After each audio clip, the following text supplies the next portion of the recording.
Caitlin Clark's former coach sends a heartfelt message for the Fever star. It's been 2 years since the Iowa Hawkeyes said goodbye to Caitlin Clark, one of the greatest players the program has ever seen. The team has moved forward, climbed to number 11, and opened the season 10-1. But even as the Hawkeyes turn the page, they're not over Caitlin Clark. Caitlin and I text a lot. She hasn't been back this year for a game. Hopefully we'll get her back for one at some point, but she's got new adventures and new mountains to climb, Jan Jensen shared on December 19th. The Indiana Fever standout has been quite busy this offseason. She recently concluded a 2-day training camp to participate with the USA basketball senior team in Durham. While she is 100% healthy, she still has sponsorship commitments and could be traveling for the 2026 World Cup qualifiers in March. Still, it's likely she could find an opportunity to return to her home turf for one game. Big games, win, lose, or draw, that kid is with me. And I think she knows that I'm with her, Jensen added.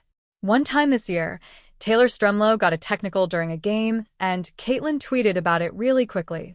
But we had a funny text exchange because Caitlin is a little emotional too, so that's always fun. After all, it was at Iowa where her journey to becoming Caitlin Clark truly took flight. It all began when Jensen saw CC playing in middle school. She was the first to fall for her step-back threes and impressive passes. She then recruited CC to Iowa, and in just 4 years, Clark left the program as a legend.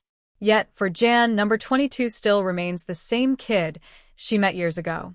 And that feeling isn't one-sided. What Caitlin Clark feels for Coach Jan. Playing for the Iowa Hawkeyes, CC was one of the best players in the country. And nothing explains that better than her now teammate, Aaliyah Boston. While recalling the 2023 Final Four loss, Boston said, "We made it pretty far. Then we met Caitlin lame." What followed was laughter, but the comment highlighted a truth that Clark had that spark. Still, the credit for her dominance doesn't go to CC alone.